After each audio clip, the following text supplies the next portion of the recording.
Are you discouraged by the combination of high home prices and high interest rates and wondering if you'll ever be able to afford a home of your own? Homeownership is one of the best ways to build wealth here in our country, but it's feeling more and more out of reach for many buyers, especially first-time home buyers. As a realtor here in the Boise, Idaho area, I think it's time for creative thinking to help break down the affordable housing barriers. So here's just one suggestion. It may or may not work for you, but keep listening, give it some thought. Bear with me because I'm going to give you 4 scenarios for making this work, and each one's a little bit different. So please give this some thought. It may help you out. So for many first-time home buyers, having their own home means they can finally say goodbye to living with their parents or with roommates. But consider the possibilities if you were to take on a paying roommate or tenant if you were a homeowner yourself. Renting out a room in your home or a separate unit on your own property, well, this could mean the difference between owning a home or continuing to pay rent yourself. This is definitely not an option for everyone, but taking on a tenant or a roommate could give you the money you need to not only keep up with your mortgage payments, but also give yourself a little financial cushion each month. And being a homeowner definitely means needing a financial cushion. There are always unexpected expenses. So here's the first scenario. Look for a home with a bonus room over a detached garage that can be turned into an apartment. Or maybe a home with a mother-in-law's quarters, or what we call a casita. This option gives you more privacy so that you feel less like you have a roommate and more like you just have a tenant who can come and go without entering the main house where you live.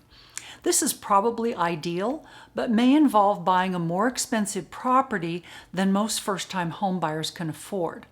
But on the flip side, you may be able to include the potential rent as a source of income for your own mortgage application. So talk to your mortgage lender about this option. It is a really good one. And think of the non-financial advantages too, like having someone who's around to keep an eye on your home and yard, or maybe even your pets when you travel. Okay, scenario 2. Get a 3 or 4 bedroom home with a roommate in each bedroom, sharing the common spaces. You may have done this when you went to college or when you first left your parents' home, but back then you were just another tenant paying some landlord. Now it's your turn to be the homeowner and set the rules, and you get to choose who lives in your home. Definitely use a signed lease agreement, even if your potential housemates are already your friends or relatives. You'll save yourself and them from a lot of headaches. Having everything spelled out in writing may feel uncomfortable at first, but it'll make for better relationships in the long run. And this is an especially good option if you're single, but want to have that sense of family and community that comes with living with other people instead of living all by yourself. And be sure to ask about first-time homebuyer loan options, as well as free classes designed specifically for first-time homebuyers. Here in Idaho, where I'm a realtor, I'd suggest taking a class from Idaho Housing. The information is invaluable, and you'll learn about their down payment assistance program to help make homeownership a reality. And you'll also learn about the expenses that many first-time home buyers don't anticipate. Third scenario, you're sick of renting and having no control over your living situation, especially in regard to rent increases. You're not ready to buy your dream home, but you're ready to stop putting rent money into your landlord's pocket and start building equity in your own home. So consider buying a small 2-bedroom, 1-bath home.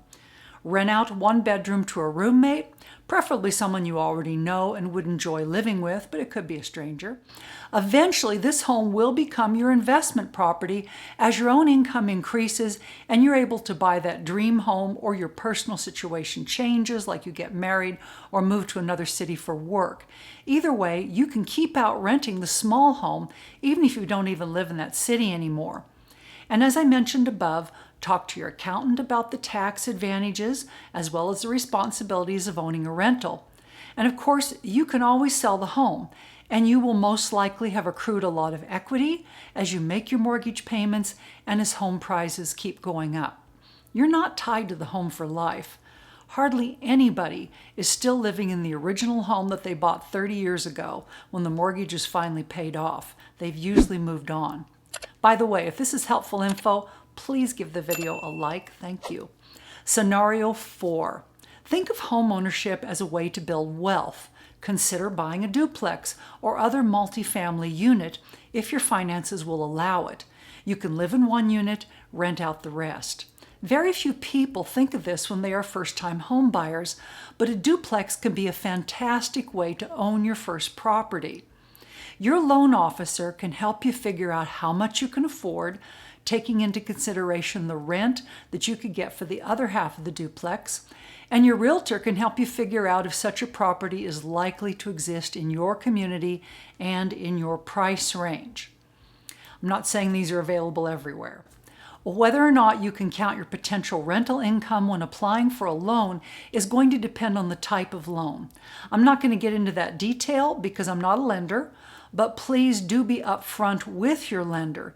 He or she can best help you get the best loan for your situation only if they know exactly what you're planning to do with the property. So don't pull any punches. Be straight with them about what you're thinking of doing. Finally, a couple of really important things to keep in mind when planning to rent out all or part of your home. You want to keep track of your rental expenses, your rental income. Talk to your accountant before making this decision. Renting does come with tax implications. There are usually some favorable tax breaks for rental property owners, but there are also tax things to think about when you eventually sell the home, like capital gains tax. And be sure to add rental coverage to your homeowner's insurance policy and ask your tenants or roommates to take out renter's insurance policies to cover their personal belongings. Those policies aren't expensive. Be sure to set clear boundaries about parking, shared spaces, shared responsibilities both inside and outside the home. Don't forget the cost of utilities and who will pay what. Be smart and safe when choosing roommates. There's plenty of info online about safety protocols, which you can check out on your own. So be sure to watch this next video for first-time home buyers. Thanks so much. Bye.